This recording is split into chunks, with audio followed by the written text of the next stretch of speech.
আচ্ছা, অন্নপূর্ণা ভান্ডারের এই যে ফর্ম ফিল আপ, সেই ফর্ম ফিল আপ নিয়ে অনেকের মনের মাঝেই কিন্তু একটা কনফিউশন তৈরি হয়েছে যে এই অন্নপূর্ণা ভান্ডারের ফর্ম কি সবাইকেই কি ফিল আপ করতে হবে। এছাড়াও এই যে ফর্মটি রয়েছে, এই ফর্মটি আপনারা ফিল আপ করে কোথায় জমা করবেন। তার সঙ্গে সঙ্গে যে অন্নপূর্ণা যোজনার যে ফর্মটি 12 পাতার একটি ফর্ম, অনেক কিছু তথ্য চাওয়া হয়েছে। তো এর মধ্যে আপনারা অনেকেই আছেন, এমন অনেক কিছু বিষয় নিয়ে আপনারা কনফিউশনে আছেন বা আপনাদের মনে যে ডাউটস গুলো তৈরি হয়েছে যে এখানে কি লিখবেন, সেই সমস্ত যে সেই সমস্ত বিষয় নিয়েই আজকের এই ভিডিওতে আপনাদের সঙ্গে আলোচনা করছি। নমস্কার, আপনাদের সঙ্গে রয়েছে আমি সমীর, আপনারা দেখছেন মাই স্মার্ট সাজেস্ট। তো আপনাদেরকে জানিয়ে রাখি, এই যে অন্নপূর্ণা যোজনার যে 12 পাতার ফর্মটি রয়েছে, সেই ফর্মটি কিন্তু আপনাদের সবাইকে পূরণ করতে হবে এবং এই ফর্ম পূরণের মাধ্যমে কি হবে, যারা প্রকৃত উপভোক্তা মানে যারা পাওয়ার যোগ্য তাদেরকে নিয়ে নতুন করে তালিকা তৈরি হবে এবং যারা ভুয়ো ব্যক্তি রয়েছেন, এতদিন যাবৎ লক্ষ্মীর ভান্ডার প্রকল্পের সুবিধা নিচ্ছিলেন, তারা কিন্তু এবার এখান থেকে বাদ পড়বেন। এই যে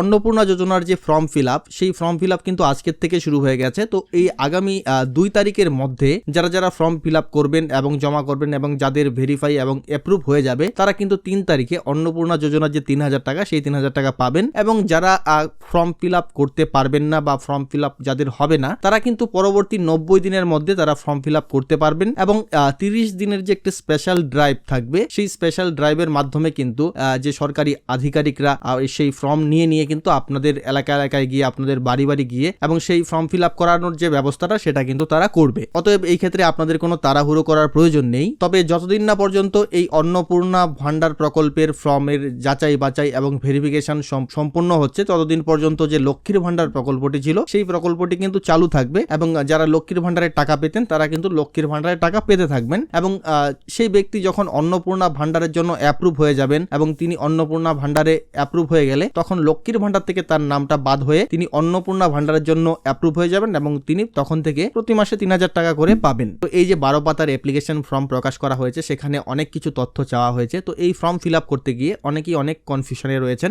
যে এখানে আপনারা বুঝতে পারছেন যে এই জিনিসটা দিতে হবে, কিন্তু আপনার ক্ষেত্রে এক্সাক্ট কোন জিনিসটা আপনি লিখবেন, সেই জিনিসটা আপনারা বুঝতে পারছেন না। এই নিয়ে একটা কনফিউশন অনেকের মাঝে তৈরি হয়েছে। তো এই কনফিউশনটা আপনারা কিভাবে দূর করবেন, তো আপনাদেরকে জানিয়ে রাখি। দেখুন, আপনারা কেউ তাড়াহুড়ো করে ফর্ম ফিল আপ করতে যাবেন না, আপনারা একটু ওয়েট করুন। তো আপনাদেরকে জানিয়েছি যে আধিকারিকরা কিন্তু 30 দিনের একটি স্পেশাল ড্রাইভের মাধ্যমে আপনাদের বাড়ি গিয়ে সেই ফর্ম নিজেরা পূরণ করিয়ে দেওয়ার ব্যবস্থা করবেন। তার সঙ্গে সঙ্গে আগামী 15, 16 এবং 17 জুন জনকল্যাণমূলক যে শিবিরগুলো হচ্ছে, সেই শিবিরেও কিন্তু এই ফর্ম পূরণ করার যে ব্যবস্থা, সেটা কিন্তু করা হবে। তো আপনাদেরকে একটি বিষয় ক্লিয়ার করে জানিয়ে রাখি যে আপনারা যদি আপনাদের এই সমস্ত বিষয় নিয়ে কোনো সংশয় থাকে, তাহলে আপনারা আগেই ফর্ম ফিল আপ করতে যাবেন না। আপনারা সেই আধিকারিকরা যখন আপনার বাড়িতে আসবে অথবা আপনারা সেই জনকল্যাণমূলক শিবিরে গিয়ে আপনারা সেই ফর্মটা ফিল আপ করবেন। তো এই যে আবেদন ফর্মটা, এটা আপনারা কোথায় জমা করবেন? তো দেখুন, এই বিষয়ে এখনো অফিসিয়াল ভাবে কোনো কিছুই জানানো হয়নি যে আবেদন ফর্মটা কোথায় গিয়ে জমা করতে হবে। তবে